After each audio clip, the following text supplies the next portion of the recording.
भैंस का भी शरीर है, उसका भी मूल्य होता।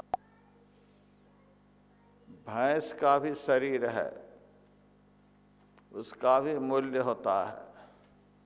संसार में जितना भी शरीर है, सारे शरीरों का मूल्य होता है।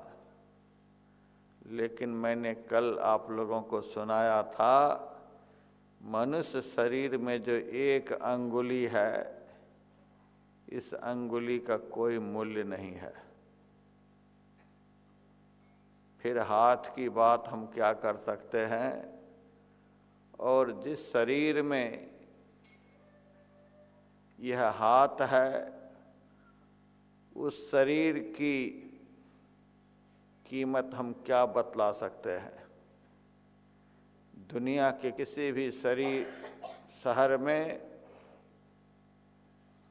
शरीर को बिकते हुए मैंने नहीं देखा।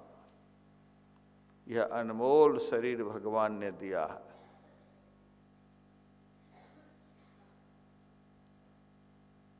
और भगवान ने स्वयं जिन्होंने यह शरीर दिया है जीव को, इस शरीर की बढ़ाई की है। यह शरीर भगवान के लिए भी बढ़ाई के योग्य है। धर्म ग्रंथों में जगह जगह पर इस शरीर के लिए कहा जाता है कि यह दुर्लभ शरीर है। गाय मरकर गाय बन जाएगी, भैंस मरकर दोबारा भैंस बन जाएगी, गधा कुत्ता मरकर दोबारा गधा कुत्ता बन जाएगा। लेकिन मनुष्य शरीर से जब जीव निकलता है तो उस जीव को फिर मनुष्य का शरीर जल्दी नहीं मिलता है। 2.25 अरब वर्ष लगते हैं पुनः मनुष्य शरीर में आने के लिए। वह भी हम दावा नहीं कर सकते कि मनुष्य ही बनेंगे। कबहुक करी करुणा नर देही। जब करुणा निधान भगवान इस जीव की दुर्गति को देख देख कर द्रवीभूत हो जाते हैं, तब इस जीव के उद्धार के लिए परमात्मा मनुष्य का शरीर देते हैं। कल मैंने सुनाया था, यह शरीर अनमोल मिला है। इस अनमोल शरीर से अनमोल पदार्थ की प्राप्ति हो जाए तो समझो यह शरीर धन्य हो गया। पशु भी भोजन करता है, पक्षी भी भोजन करता है, मनुष्य भी भोजन करता है। क्या फर्क है? दोनों बराबर है। पशु पक्षी भी सोता है, मनुष्य भी सोता है। क्या अंतर है? इन दोनों कर्मों में सब बराबर है। पशु पक्षी को भी डर है, भय है, मनुष्य को भी दुख का डर है, भय है। क्या अंतर है? पशु पक्षी भी संतान उत्पन्न करते हैं, मनुष्य भी संतान उत्पन्न करता है। क्या फर्क है? कुछ विशेषता तो होनी चाहिए। जो काम और किसी भी शरीर से नहीं हो सके, शरीर से हम करते हैं तो समझो दुर्लभता सिद्ध होती है। कौन ऐसा काम है जो और शरीरों से नहीं हो सकता? अभी जो आप लोग कर रहे हैं, इस कर्म को सत्संग कहते हैं। संत का संग का आनंद अन्य किसी भी शरीरों से प्राप्त नहीं हो सकता। ईश्वर भजन का आनंद और किसी भी शरीर से प्राप्त नहीं हो सकता। 84 लाख प्रकार के शरीर इस जीव को धारण करने के लिए भगवान ने बनाया है। लेकिन एकमात्र मनुष्य शरीर से ही यह जीव सारे दुखों से छूट सकता है। और शरीरों में जाने के बाद जीव को केवल दुख ही दुख मिलता है।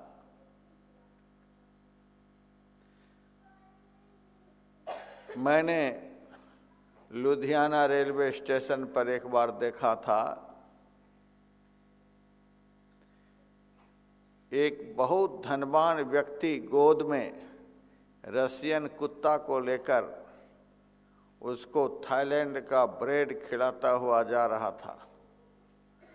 कुत्ता भी खा पी करके इतना तृप्त हो रखा था कि थोड़ा खाए मुंह से गिराए, थोड़ा खाए मुंह से गिराए। उसके पीछे पीछे एक भिखारी चल रहा था।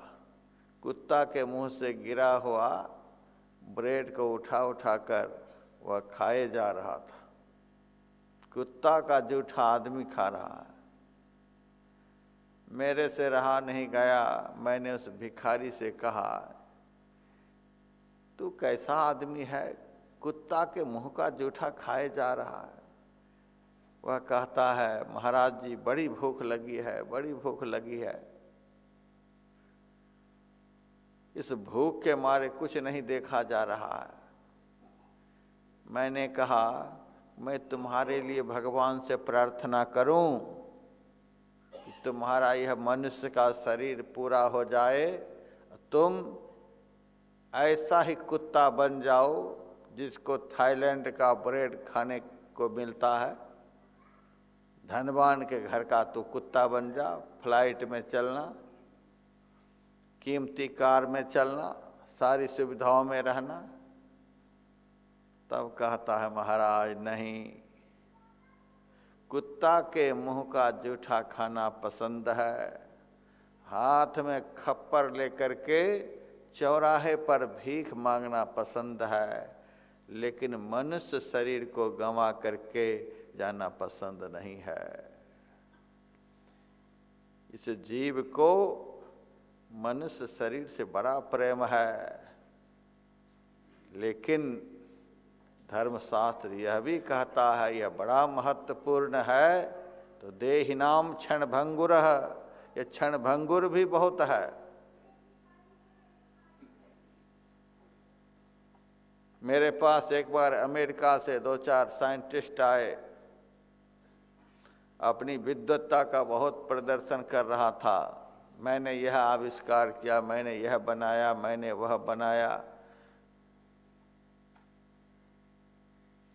उसी वक्त बारिश होने लगी।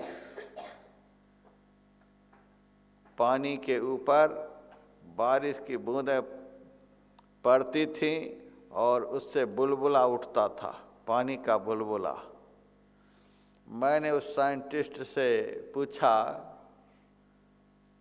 तुम अपनी विद्वत्ता के बल से, विद्या के बल से यह बताओ कि यह पानी का बुलबुला कब फूटेगा, मिनट सेकंड बताओ, पानी का बुलबुला कब फूटेगा। तब कहता है, महाराज इसकी गारंटी तो कोई नहीं दे सकता। मैंने कहा, इस बुलबुले के अंदर में है क्या? कहता है, महाराज इसके भीतर में हवा है, हवा निकलेगी और यह फूट जाएगा। मैंने कहा, कितनी देर में फूटेगा पता नहीं। मैंने कहा, इस बुलबुले के फूटने की गारंटी तो कोई दे सकता है, यद्यपि नहीं दे सकता फिर भी कोई दे सकता है।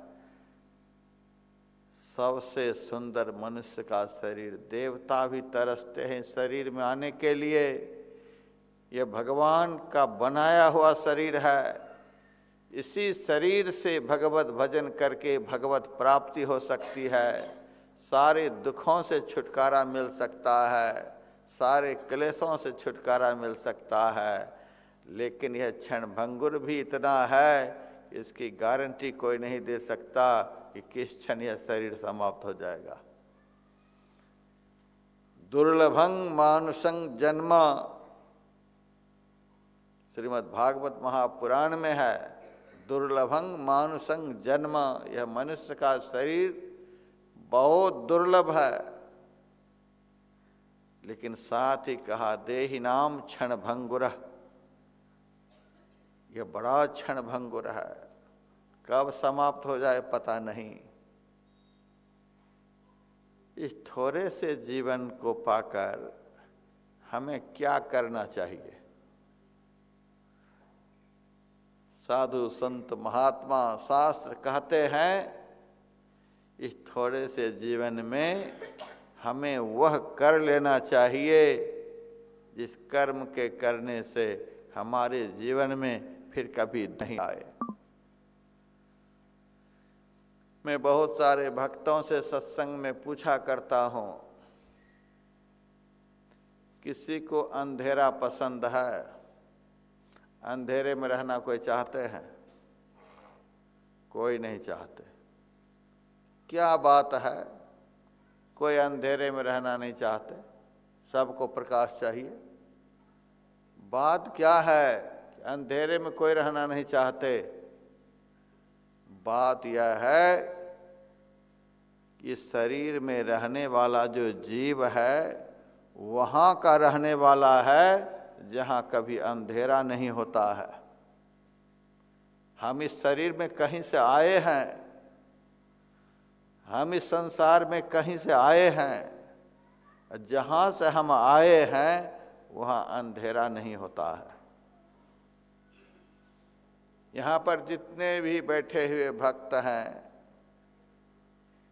किसी को दुख अच्छा लगता है? दुख में रहना कोई चाहते हैं? कोई नहीं चाहते। क्या बात है, किसी को दुख अच्छा नहीं लगता?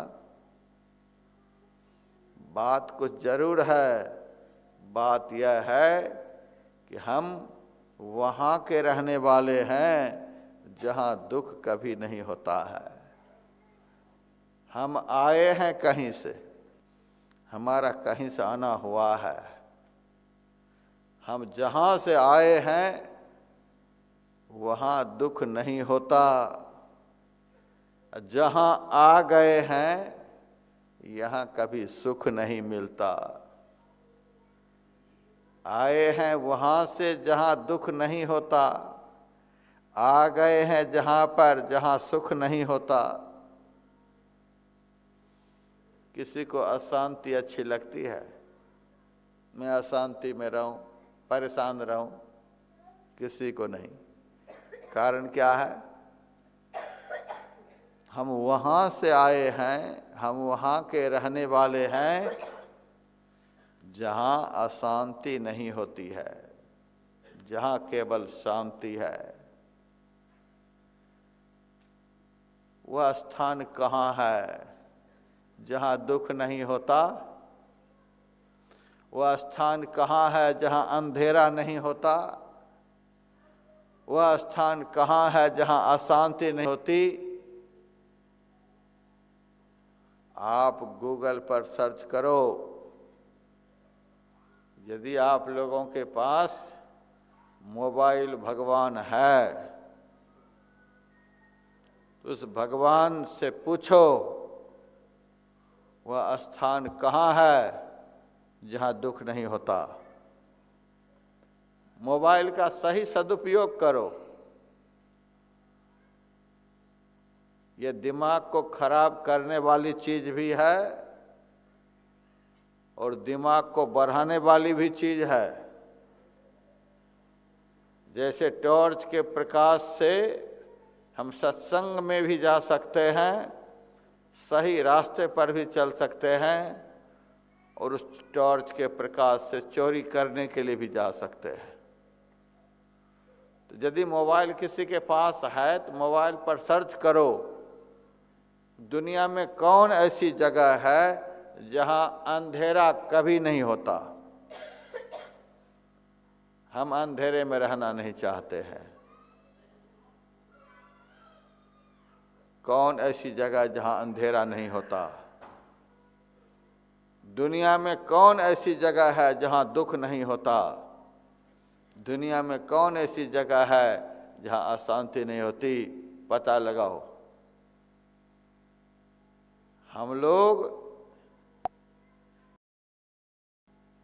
लोग यहीं पर हाथ पैर मार रहे हैं कि दुख नहीं मिले, प्रायः लोग साधु महात्मा के पास जाते हैं, जिनको सनातन धर्म में श्रद्धा है, धर्म में विश्वास है, वे साधु की शरण में जाते हैं, अपना दुख सुनाते हैं। जिनको लीडरों पर भरोसा है वे लीडरों के पास जाते हैं, अपना दुख सुनाते हैं। बहुत लोग वकीलों के पास जाकर के अपना दुख सुनाते हैं, बहुत लोग धनवानों के पास जाकर अपना दुख सुनाते हैं।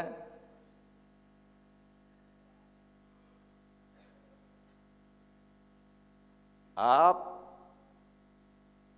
गूगल पर सर्च करके देखिए, इस संसार में कहाँ सुख है, सर्च करके देखिए, कहीं नहीं दिखलाई देगा।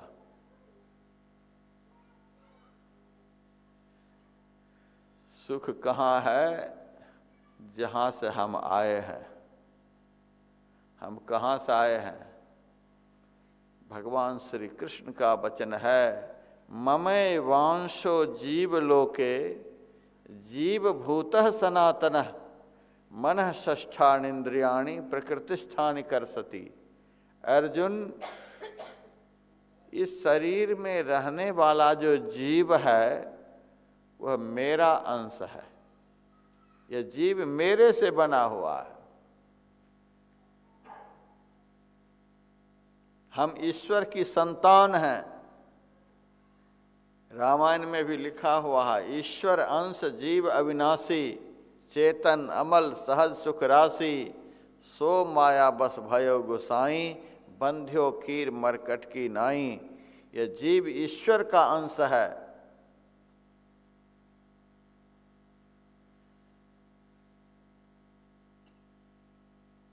अभी अभी कुछ दिन पहले कुंभ का मेला लगा हुआ था प्रयागराज में। दुनिया भर के लोग वहां गए हुए थे। जगह जगह खोया पाया सेंटर बना हुआ था। लोग भटक जाते थे, अपने परिवार से बिछुड़ जाते थे। छोटे छोटे बच्चे भी अपने माँ बाप से बिछुड़ जाते थे। पुलिस कर्मचारी उस खोए हुए बच्चे को, उस खोए हुए लोगों को उस खोया पाया सेंटर पर ले जाते थे। सूचना प्रसारित करते रहते थे, इस नाम के बच्चे खो गए हैं, यहाँ पर उपलब्ध हैं, इसे ले जाएं। बड़े बुजुर्ग लोग तो आराम से बैठे रहते थे, देर सवेर हमारे परिवार के लोग यहाँ आएंगे, मिल जाएंगे। लेकिन छोटे छोटे बच्चे जो होते थे वे वहाँ रोते थे। में भी बहुत जगह पर खोया पाया सेंटर बना हुआ था, वो बच्चे रोते रहते थे। पुलिस कर्मचारी उस बच्चे को खाने के लिए मिठाई देते थे, खेलने के लिए खिलौने देते थे, गाल को चूमते थे, गोद में लेकर के इधर उधर फिराते थे ताकि बच्चे चुप हो जाएं। लेकिन मिठाई खाते हुए भी जब माता पिता की याद आती तो बच्चे खाना छोड़कर रोने लग जाता। खिलौने से बच्चे खेलते हैं और जैसे माँ बाप की याद आती खेलना छोड़कर रोने लग जाते। पुलिस कर्मचारी की गोद तो उसे खेलने के लिए मिली हुई है, खिलौने मिले हुए हैं, मिठाइयाँ खाने के लिए मिली हुई है, प्रेम प्यार भी मिल ही रहे हैं। लेकिन बच्चे रो क्यों रहे हैं? किसके लिए रो रहे हैं? असली गोद में जाने के लिए, अपने असली माता पिता से मिलने के लिए। उस बच्चे का रोना कब बंद होगा? जब तक कि उसके माता पिता नहीं मिल जाएंगे। दुनिया का सब कुछ मिल जाए तो भी उस बच्चे का रोना कभी बंद नहीं हो सकता है। उस बच्चे का रोना तभी बंद होगा जब उसके माता पिता मिल जाएंगे। माता पिता को जैसे ही बच्चे देखेंगे खिलौना फेंक देंगे, मिठाई फेंक देंगे, पुलिस कर्मचारी की गोद से कूद जाएंगे और माता के सीने से जाकर चिपट जाएंगे। वहाँ भले ही खाने के लिए मिठाई नहीं मिले, खेलने के लिए खिलौने नहीं मिले, लेकिन माता के सीने से चिपकते ही बच्चे खुश हो जाएंगे, बच्चे प्रसन्न हो जाएंगे। जब तक कि उस खोए हुए बच्चे को अपनी माँ नहीं मिल जाएगी, अपने पिता नहीं मिल जाएंगे, तब तक उनका रोना कभी बंद नहीं हो सकता है। हम लोगों के जीवन में जो दुख का कारण है, क्लेश का कारण है, संकट का कारण है, वह क्या है हम लोग नहीं समझ पा रहे हैं। इस खिलौने से दुख को भगाना चाहते हैं। यह संसार क्या है? यही एक प्रकार से कुंभ का मेला है। इस मेले में आकर के हम परमात्मा रूपी माता पिता से बिछुड़ गए हैं। जितने जीव हैं परमात्मा रूपी माता पिता से बिछुड़ गए हैं। और यह माया क्या है? माया ही पुलिस कर्मचारी है जो खोए हुए जीव को पकड़ रखी है, अज्ञानी जीव को पकड़ रखी है और कभी नौकरी देती है। ये नौकरी क्या है? खिलौना है। कभी बढ़िया व्यापार चला देती है। ये बढ़िया व्यापार चलना क्या है? यही खिलौना है। बढ़िया बढ़िया खाना पीना, यही अच्छी अच्छी मिठाइयाँ हैं, बढ़िया घर मकान, ये सब क्या है? खिलौना है। दुनिया का जो भी सुख का संसार है ये सब खिलौने हैं। जैसे मेले में भटके हुए, मेले में खोए हुए बच्चे तब तक रोते रहेंगे जब तक कि उसको अपनी माँ नहीं मिल जाएंगे, जब तक उनके पिता नहीं मिल जाएंगे उनका रोना बंद नहीं हो सकता। कितना भी खिलौने मिले, कितना भी खाने को मिले, कितनी भी अच्छी गोद मिले, कितना भी प्रेम प्यार करने वाले मिले, जब तक उस बच्चे को अपने माता पिता नहीं मिलेंगे उनका रोना बंद नहीं हो सकता है। उसी तरह से इस जीव के जीवन में रोना तब तक बंद नहीं हो सकता जब तक इस जीव को परमात्मा नहीं मिल जाएंगे, जब तक ईश्वर नहीं मिल जाएंगे।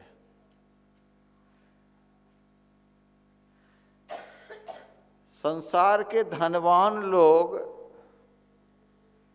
संत की शरण में जाकर के दुख सुना रहे हैं। संत के पास एक पैसे नहीं, जिनके पास बैंक में करोड़ों हैं वो जा रहे हैं, जिनके पास एक भी पैसे नहीं आशीर्वाद मांगने के लिए। बात क्या है? उनको तो जाना चाहिए अपने से भी ज्यादा धनवान के पास दुख सुनाने के लिए, लेकिन जाते हैं संत के पास, जिस संत के पास एक पैसे नहीं। अभी के भेषधारी संत की बात मैं नहीं करता हूं, शास्त्र में जिनको संत कहा गया है। भगवान श्री कृष्ण ने कहा, हे उद्धव, जब संत चलते हैं तो मैं उनके पीछे पीछे चलता हूं। उद्धव ने कहा, सारी दुनिया आपके पीछे चलती है, आप चलते, क्या बात है? भगवान ने कहा, संत के चलने से उनके चरणों से धूल उड़ेगी, उस धूल का स्पर्श मेरे शरीर से हो जाएगा तो मैं पवित्र हो जाऊंगा।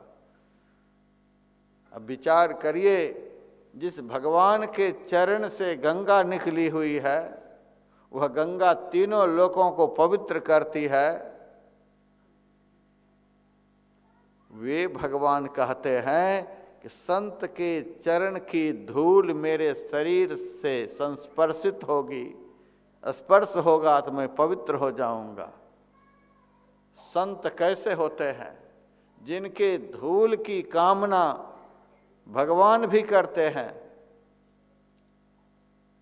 लेकिन किस संत के लिए भगवान कह रहे हैं? उनके चरणों की धूल उड़ेगी, मेरे शरीर से उसका स्पर्श होगा तो मैं पवित्र हो जाऊंगा। भगवान के शरीर को भी पवित्र बना देने वाली धूल जिनके चरण में है, वो चरण वाले महापुरुष कौन हो सकते हैं? उन्हीं को संत कहते हैं। लेकिन भगवान ने थोड़ा स्पष्ट कर दिया, साफ कर दिया, क्योंकि कलयुग के लोग समझते नहीं। लाल कपड़ा देखते हैं, दाढ़ी मूछ देखते हैं, बहुत बढ़िया बढ़िया आश्रम देखते हैं, बहुत लंबा चौड़ा भाषण सुनते हैं, बस इतने से ही समझ जाते हैं कि ये संत हैं। लेकिन भगवान कृष्ण ने इन सब बातों को संत के जीवन से बहुत दूर हटा दिया है। भगवान ने कहा, निरपेक्षम मुनिं शांतं निर्वैरं समदर्शनम, जो सब प्रकार के संग्रह परिग्रह से रहित है। निरपेक्षम का अर्थ जो सदैव अपेक्षा से रहित है, जिनको दुनिया में किसी भी चीज की जरूरत है ही नहीं। निरपेक्षम, जो जरूरतमंद नहीं, जिनको संसार का कुछ भी नहीं चाहिए, लेस मात्र भी संसार का कुछ भी नहीं चाहिए, जिनको संसार से कुछ भी नहीं चाहिए, उन्हीं को संत कहते। निरपेक्षम, जो जरूरतमंद नहीं है। आप जाइए किन्हीं के पास, तुरंत पता चले जो जरूरतमंद नहीं है। आप जाइए किन्हीं के पास, तुरंत पता चलेगा इनको जरूरत है कि नहीं है। आपसे ज्यादा जरूरत है उनको। आज दुनिया में जो जितने बड़े कहलाते हैं, वे उतने ही ज्यादा जरूरतमंद हैं। भागवत कथा की फीस 20-20 लाख है, 25-25 लाख है। सुखदेव जी महाराज कितना पैसा लेकर के परीक्षित को सुनाए थे? सूत जी महाराज कितने पैसे लेकर के 88,000 मुनि महात्माओं को 18 पुराण सुनाए थे? काकभूषण जी महाराज गरुड़ जी को कितने पैसे लेकर के राम कथा सुनाए थे? याज्ञवल्क्य मुनि भरद्वाज मुनि को कितने पैसे लेकर के राम कथा सुनाए थे? थोड़ा सा विचार करके देखिए। आज पैसे पर सब कुछ होते हैं। जहाँ जितने पैसे का डिमांड है वो उतने ही बड़े माने जाते हैं। मैं तो एक साधारण भिखारी महात्मा हूँ, इसीलिए इतने ही लोग हैं, नहीं तो वे बड़ी बड़ी फीस वाले, बड़े बड़े डिमांड वाले यदि यहाँ होते, आज पूरा जम्मू शहर यहाँ होता। माइयाँ नाचती कूदती, कितना डांस होता यहाँ पर, खूब आनंद लेते। यहाँ तो ना नाचना है न गाना है, हमें गाने भी नहीं आता, ना नचाने के लिए आता है। यहाँ काहे के लिए दुनिया आएगी? ये थोड़े बहुत पता नहीं कैसे पहुंच गए हैं। सब पैसे का खेल है। लेकिन आज की दुनिया को समझाना भी बहुत मुश्किल है। संत असंत की पहचान आज की दुनिया को बहुत मुश्किल है। कलयुग में भगवान को पहचानना बहुत आसान है, लेकिन कलयुग में संत को पहचानना बहुत मुश्किल है। भगवान कृष्ण का वचन है। भगवान कृष्ण बोल रहे निरपेक्षम। संत उनको कहते हैं जो अपेक्षा से रहित हैं, उनको कोई जरूरत नहीं। हमारे गुरुदेव कभी कभी सुनाया करते थे, एक संत के पास एक बड़े धनवान व्यक्ति गए, सोना चांदी हीरा जवाहर फल फ्रूट लेकर उनके चरणों में रखे और कहा महाराज इसे स्वीकार करें। संत ने कहा हमें इसकी जरूरत नहीं है जी, हमें जब भूख लगती है तो जंगल का फल खाकर भूख मिटा लेते हैं, प्यास लगती है नदी का जल पीकर प्यास बुझा लेते हैं, गर्मी लगती है तो जंगल की ठंडी हवा से गर्मी से त्राण पा लेते हैं, धूप लगती है तो पेड़ की छाया में बैठकर धूप से त्राण पा लेते हैं। कपड़े की हमें जरूरत नहीं, एक लंगोटी काफ़ी है, इन सब चीज़ों की हमें जरूरत नहीं, जाओ किसी गरीब को दे दो। उस आदमी ने कहा आपके पास कुछ भी नहीं, आप कहते हो किसी गरीब को दे दो। हाँ जाओ किसी गरीब को दे दो, हम गरीब नहीं हैं। गरीब वे हैं जिनके भीतर में मांग है, चाहिए चाहिए चाहिए, यह चाहिए वह चाहिए वह चाहिए। जब तक भीतर में चाहना है तब तक वह गरीब है, जब भीतर की चाहना खत्म हो जाती है तब बादशाहत आ जाती है। कल मैंने सुनाया था, जब तक इस जीव को पूर्ण नहीं प्राप्त होगा तब तक इसकी इच्छा पूरी नहीं होगी। यह जीव भीतर से पूर्ण को चाहता है, पूर्ण संसार में एकमात्र परमात्मा है। संसार तो अपूर्ण है, सारा संसार मिल जाने के बाद भी कामना तृप्त नहीं होती है। संत ने कहा जाओ किसी गरीब को दे दो। और सुन लो, हमारे पास एक ऐसा पत्थर है कि तुम 10, 20, 50 मन लोहा मेरे पास लेकर आ जाओगे तो मैं तुरंत उसको सोना बना दूंगा। मेरे पास तुम्हारी चीज की जरूरत नहीं, तुम्हें जरूरत हो तो ले आओ 10, 20, 50 मन लोहा, मैं तुरंत सोना बना दूंगा। वह वहां से चला गया। रात में जब सोने के लिए गया तो नींद नहीं आ रही है। महात्मा जी ने ठीक ही कहा था, 10, 20, 50 मन लोहा ले आएगा तो मैं सोना बना दूंगा। यदि इतना सोना मेरे पास हो जाएगा तो जितना वैभव मेरे पास है उतना वैभव तो और जमा कर लूँगा। रात में नींद नहीं आ रही है। 12 बजे रात में वह उठा और उसी से गया। संत ध्यान में मस्त थे। बहुत देर के बाद जब आँखें खुलती हैं तो देखते ही यह तो वही आदमी है जो दिन में आया था। अरे इतनी रात को तुम आए हो जी, क्या बात है, नींद नहीं आती है? अरे महाराज आपने दिन में कहा था 10, 20, 50 मन लोहा ले आओ मैं सोना बना दूंगा। यदि उतना बना देते तो हम निहाल हो जाते। संत ने कहा अब तू बता, दिन में तो कह रहा था आपके पास कुछ नहीं है, आप गरीब नहीं तो क्या, अब बताओ तुम गरीब हो कि मैं गरीब हूं? मैं तो 12 बजे रात में पेड़ के नीचे भगवान के ध्यान के आनंद में मस्त हूं। तुम्हारे पास इतना वैभव रहने पर भी शांति नहीं मिल रही है। 12 बजे रात में आ गए मेरे पास, बताओ क्या चाहिए? महाराज आपने देते तो मैं धन्य हो जाता। ठीक है काम करूंगा, लेकिन कुछ दिन मेरे पास रहना पड़ेगा। तुरंत नहीं सोना बना दूंगा, कुछ दिन रहना पड़ेगा। सोना के लोभ में वह धनवान व्यक्ति संत के पास रहने लगा। संत के पास 2-4 भक्त भी आते, संत के पास बैठकर भजन करते, सब भजन का आनंद लेते।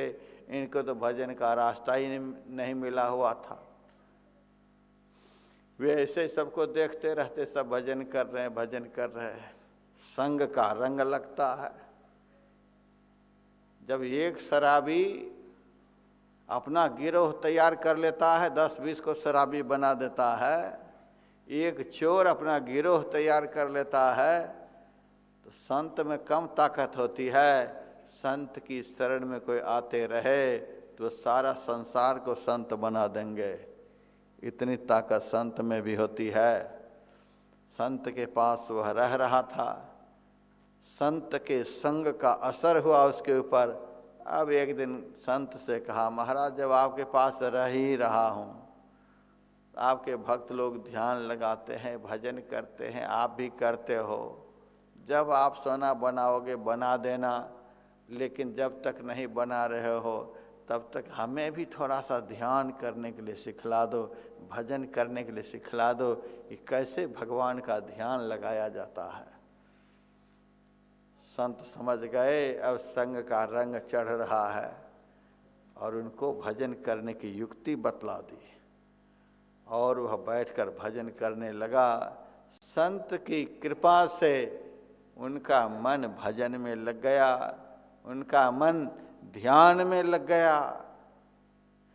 जैसे उनका मन ध्यान में लगा, संत जान गए और संत ने एक दिन उनको अपने सामने लाया और कहा, अरे तुम तो मेरे पास सोना के लालच में रह रहा था, आज जाओ अपना घर, 150 मन को कौन कहे, जितना भी तुम लोहा लाएगा सबको मैं सोना बना दूंगा।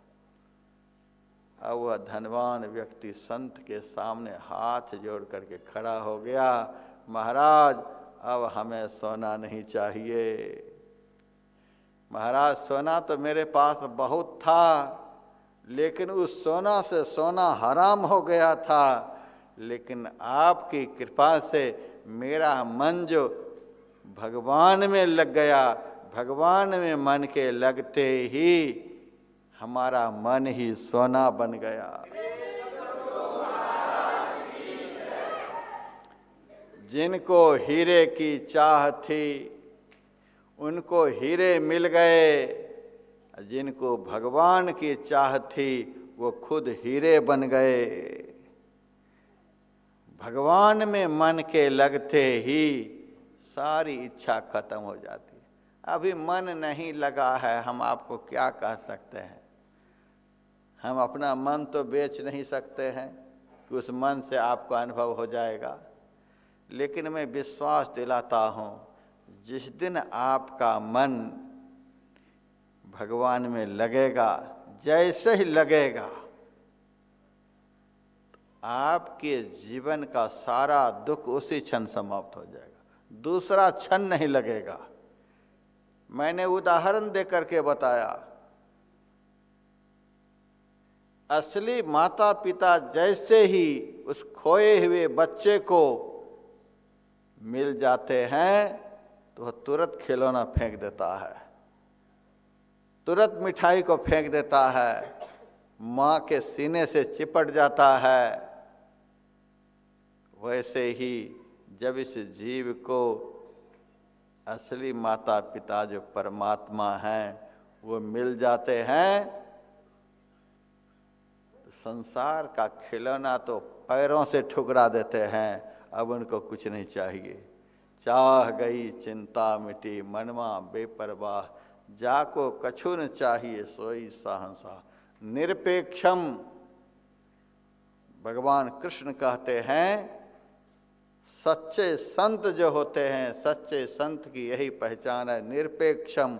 वे अपेक्षा से रहित होते हैं, वे जरूरतमंद नहीं होते हैं, उनको संसार का कुछ नहीं चाहिए। धूली जैसो धन जाकी सूली सो संसार सुख, भूली जैसो भाग देखे अंत कैसी यारी है। अग्नि जैसो इंद्रलोक, विघ्न जैसो विधि लोक, कीरति कलंक जैसी सिद्धि सी ठगारी है।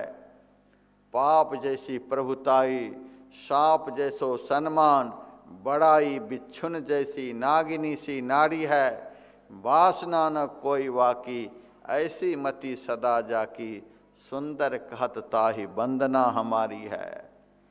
संत ऐसे होते हैं निरपेक्षम। दूसरा शब्द का प्रयोग भगवान कृष्ण ने किया मुनिम। मुनि का अर्थ होता है मनन करने वाले, जिनका मन सदैव भगवान के ही नाम और रूप का मनन करता है, जिसका मन कभी संसार का चिंतन नहीं करता, जिनके मन से सदैव भगवान का चिंतन होता है, उसी को संत कहते हैं। शांतम, जिनके अंदर के सारे विकार शांत हो चुके हैं। रात में मेरे पास एक माई आई थी अपने बच्चे को लेकर, महाराज मेरे लड़का को बड़ा क्रोध होता है, बड़ा क्रोध होता है। मैं मन में सोचा है ये कह रहे मेरे बच्चे को बड़ा क्रोध होता है, जो कह रहे हैं उनको क्रोध नहीं होता है। ये क्रोध एक विकार है, काम एक विकार है, लोभ एक विकार है, मोह एक विकार है, अहंकार एक विकार है, ईर्ष्या द्वेष ये विकार है। ये विकार मन में उत्पन्न होते हैं, लेकिन किस मन में? जो मन संसार में लगा हुआ है। जिसका मन संसार में लगा हुआ है उसके मन में विकार उत्पन्न होता है। जिसका मन भगवान में लग जाता उनका मन इन विकारों से रहित हो जाता है। संसार विकारों से भरा हुआ है, इसीलिए संसार में लगे हुए मन में विकार उत्पन्न होता। परमात्मा में कोई विकार नहीं होता, इसीलिए परमात्मा में लगे हुए मन में कोई विकार नहीं होता है। मेरे मन में हो रहा था तुम इस बच्चे को मुझे दान कर दो, इस बच्चे का मन मैं भगवान में लगाऊंगा और क्रोध विकार शांत हो जाएगा। यदि ऐसा कह देते, अरे महाराज यह क्या कह रहे हो, दान कैसे कर देंगे? विकारियों के बीच में जो रहेगा उनका विकार कैसे छूटेगा? बहुत लोग कहते हैं महाराज जब सत्संग में जाते हैं तो मन बड़ा पवित्र हो जाता है, घर आने के बाद महाराज वही मन है बड़ा चंचल हो जाता है, बड़ा मलिन हो जाता है। ज्यादा खांसी हो बाहर बैठो। महाराज घर जाने के बाद ये मन ही बदल जाता है। सत्संग में मन बड़ा शांत रहता है। क्या बात है? जब बैटरी को चार्जर के साथ जोड़ देते हैं तब बैटरी चार्ज होने लग जाती है। चार्जर के संस्पर्श में बैटरी चार्ज होने लग जाती है और पलक से हटा लीजिए,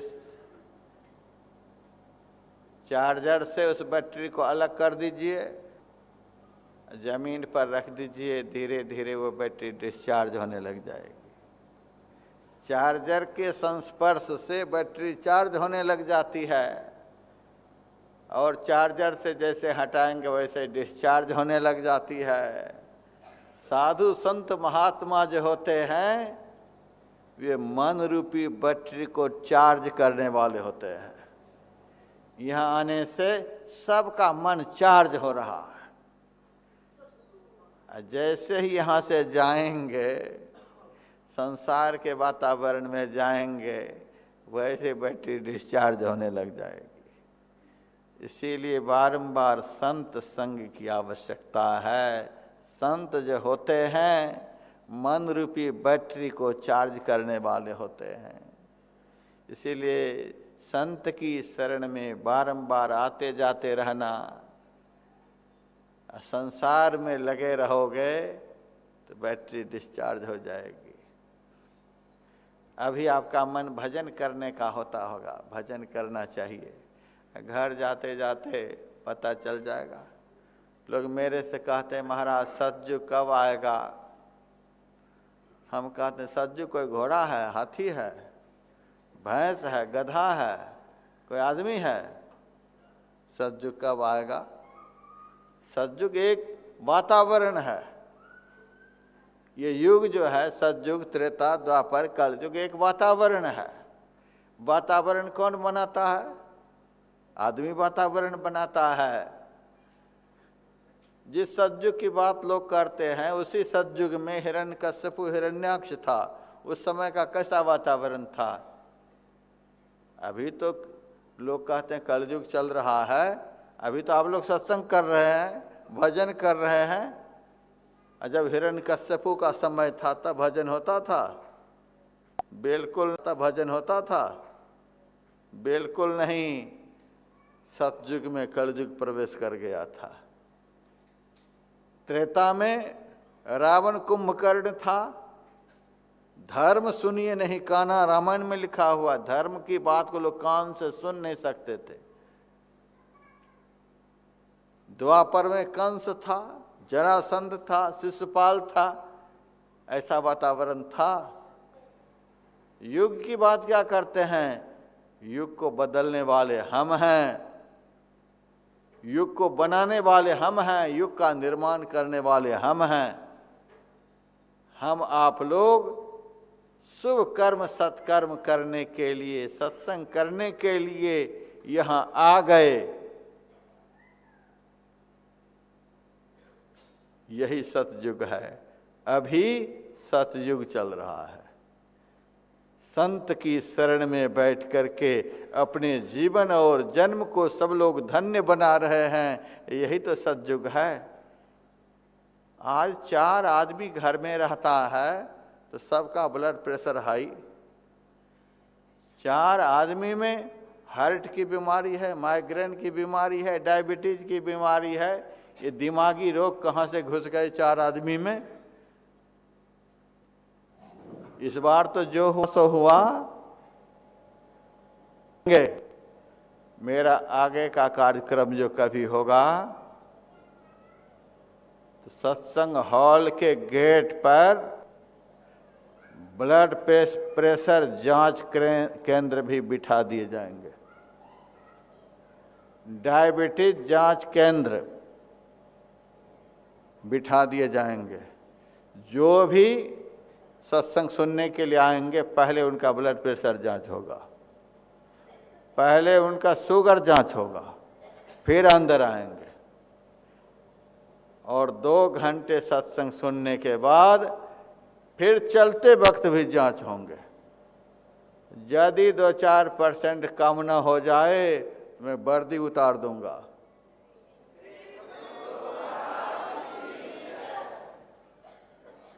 सबका मन शांत होता है, सबका मन पवित्र होता है।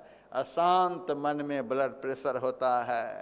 मन जितना अशांत रहेगा ब्लड प्रेशर उतना ही बढ़ेगा, डायबिटीज की बीमारी उतनी बढ़ेगी, खूब बढ़ेंगे सब रोग। यहाँ से जाओ कुछ कम हो जाएगा। अरे भजन की बात अभी सुनाई जा रही, अभी भजन नहीं हो रहा है।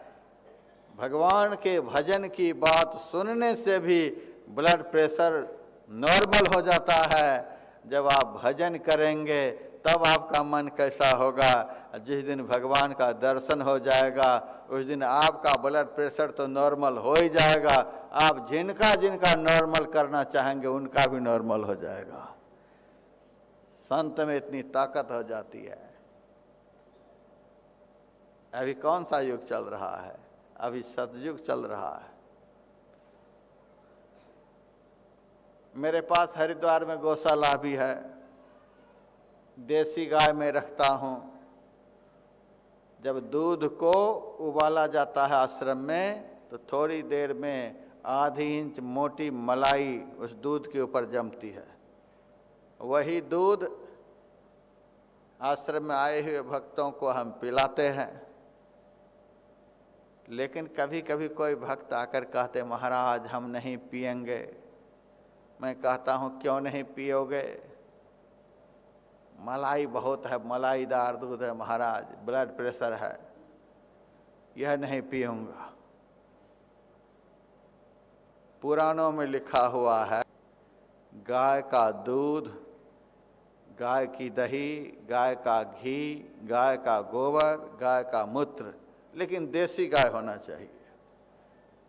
देसी गाय के ये 5 पदार्थ, इसको पंचगव्य कहते हैं, और इस पंचगव्य को पुराणों में अमृत तुल्य बतलाया गया है। ये अमृत है, गाय का दूध, गाय का घी, ये सब अमृत है। लेकिन वह आदमी कहता है मैं नहीं पीऊंगा, इसके पीने से क्या होगा? बीमारी बढ़ेगी, ब्लड प्रेशर बढ़ेगा। तब मैं कहता हूं चलो दूध नहीं पियो, मिठाई ही खा लो। तब वह कहता महाराज डायबिटीज है, मिठाई भी नहीं खाऊंगा। विष्णु पुराण में लिखा हुआ है जिनको मिठाई खाने में बहुत अच्छी लगे, दूध दही पीने में खाने में बहुत अच्छा लगे, समझ लेना वह देवता के शरीर से मनुष्य शरीर में आया है। देवता मनुष्य शरीर में आया हुआ है। जिनको मांस ये रावण के खानदान से ट्रांसफर हुआ है, वहां से आया है। यह सब पुराणों में लिखा हुआ है। दूध दही मिठाई आज नहीं खाते हैं, शुगर बढ़ जाएगा, ब्लड प्रेशर बढ़ जाएगा। ये अमृत हैं। और शुगर की बीमारी क्या है? तो जहर की बीमारी है। सांप की देह में 100% पॉइजन होता है, जहर। दही खाने से, मलाईदार दूध पीने से, मिठाई खाने से, ये है अमृत। लेकिन इस बीमारी वाले के भीतर में जाकर के जहर बन जाता है। अमृत जहर बन रहा है। ये ब्लड प्रेशर की बीमारी किसको होती है? डायबिटीज की बीमारी किसको होती है? जो बहुत अधिक टेंशन में रहता है, टेंशन वाले की बीमारी होती है। लोग मेरे पास आकर कहते हैं महाराज दुनिया की बड़ी आबादी बढ़ रही है, बड़ी आबादी बढ़ रही है। मैं कहता हूँ दुनिया की आबादी बहुत बढ़ रही है, तुमको क्या टेंशन है सो बताओ। यह टेंशन तो ब्रह्मा जी को होना चाहिए। गूगल पर सर्च करो, ब्रह्मा जी को है कोई बीमारी? है डायबिटीज उनको, है माइग्रेन उनको, ब्लड प्रेशर है उनको। इतनी बड़ी आबादी को रोज वो बढ़ा रहे हैं, उनको कोई बीमारी नहीं। और आज के लोगों को महाराज आबादी बहुत बढ़ रही है, आबादी बहुत बढ़ रही है, इतना टेंशन में है। ये ब्रह्मा जी का टेंशन लेकर आदमी बैठा हुआ है। फिर कहता महाराज इसी तरह से आबादी बढ़ती रही तो आदमी खाएगा क्या? मैंने कहा यह टेंशन तुमको क्यों है? तुम तो एक मच्छर को भी खून नहीं पीने देता है, तुमको टेंशन क्या है? सारी दुनिया को भोजन कराने का टेंशन किसको है? विष्णु भगवान को है। विष्णु भगवान ने कहीं अखबार में छपा है, दिवाला घोषित कर दिया, अब हम किसी को भोजन नहीं करा पाएंगे, आबादी कंट्रोल करो। कहा है किसी को? विष्णु भगवान ने। सबको भोजन कराना विष्णु भगवान का टेंशन है। विष्णु भगवान को ब्लड प्रेशर नहीं है, उनको शुगर की बीमारी नहीं है। जो आदमी मच्छर को भी खून नहीं पीने देता, उनको यह बीमारी लगी हुई है। देखो समझो इन सब बातों को। फिर कुछ लोग कहते हैं इसी तरह से यदि जनसंख्या बढ़ती गई तो आदमी रहेगा कहाँ। आबादी का नियंत्रण करना, जनसंख्या का नियंत्रण करना, ये शिव जी का टेंशन है। संहार करने वाले देवता भगवान शिव शंकर हैं। एक ही भूकंप के झटके में आबादी को लेवल पे ले आएंगे, इतनी ताकत है शिव जी में। एक ही क्षण में सारे ब्रह्मांड को मिटा देंगे। हमको क्यों टेंशन है? ब्रह्मा का टेंशन, विष्णु का टेंशन, शिव जी का टेंशन लेकर के आदमी तो जी कैसे रहा है, हमको ताज्जुब लग रहा है। इतना टेंशन में भीतर में जाकर के अमृत जहर बन रहा है। ये टेंशन क्या है? यही जहर की बीमारी है। अमृत लेता है भीतर में, दूध दही घी मिठाई भीतर में जाएगा तो जहर बन जाएगा। संसार का जो बहुत अधिक चिंतन करेगा, जो संसार का बहुत अधिक चिंतन करेगा, तो संसार उसके भीतर में जाकर के अमृत को भी जहर बना देगा। और आप लोग जानते होंगे, विष का प्याला राना भेजा, अब पीवत मीरा हांसी रे। मीरा के सामने जहर का प्याला आया और मीरा जहर को पी गई। सुकरात तो जहर पीकर मर गया था, लेकिन मीरा मरी नहीं। दुनिया निस्दिन बरसे मेहरा, भीजे तन सारी हो, लागी मोहि राम खुमारी हो। 24 घंटे भगवान के भजन की मस्ती में मीरा रहती थी। भगवान के भजन में जो मस्त हैं, उनके भीतर में जाकर के जहर भी अमृत हो जाते हैं। जो संसार के चिंतन में डूबे हुए हैं, उनके भीतर अमृत जाकर के भी जहर बन जाता है। कितने टेंशन में लोग आज हैं। अभी आप लोग देखिए कितनी शांति में है। इतनी जनसंख्या यदि घर में रहे, कितनी अशांति होगी।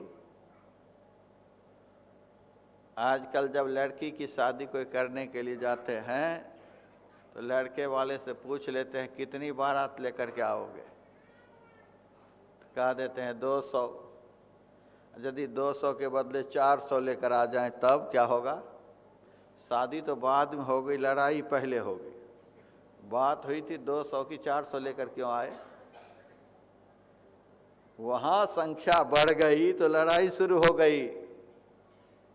और यहां पर देखिए, जब मैं यहां आया था, आधा हॉल ही सत्संगी बैठे हुए थे। तो हमारे आयोजक कुछ उदास लग रहे थे और संख्या बढ़ती जा रही है। हॉल जब पूरा फुल होकर के बाहर हो जाएगा, तब हमारे आयोजक का आनंद खूब बढ़ेगा। यहाँ संख्या के बढ़ने से आनंद बढ़ता है। शादी में संख्या के बढ़ने से लड़ाई शुरू होती है। बात क्या है? यहाँ संख्या बढ़ने से व्यवस्था बढ़ेगी, खर्च बढ़ेगा। यहाँ खर्च बढ़ता है तो आनंद बढ़ता है। और संसार के प्रपंच में खर्च बढ़ता है तो टेंशन बढ़ता है। कुछ बात जरूर है, भगवान के भजन में, शुभ कर्म में, सत्कर्म में जब मन लगता है तो टेंशन कम होता है। देखो संख्या बढ़ती जाएगी और आयोजक का आनंद बढ़ता जाएगा, सबका आनंद बढ़ता जाएगा। किसी को तकलीफ हो रही है कि आबादी बढ़ रही है, यहाँ जनसंख्या बढ़ रही है, किसी को टेंशन है?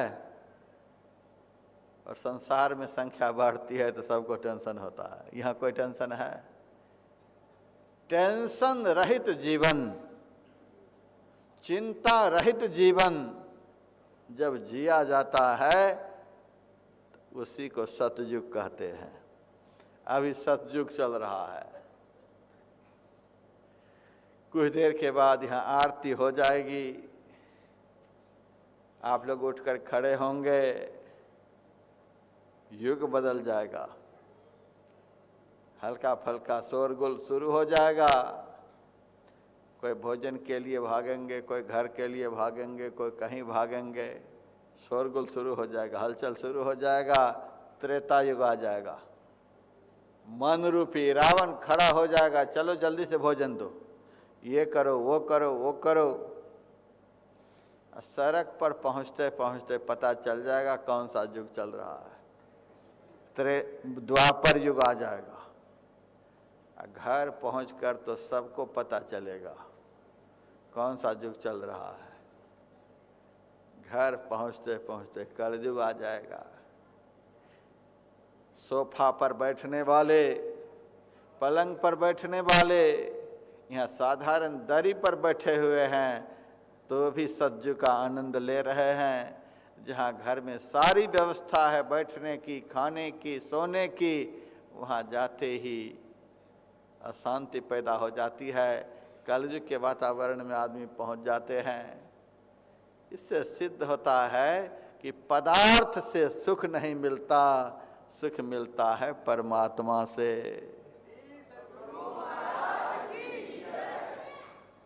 पदार्थ सुख नहीं दे सकता है।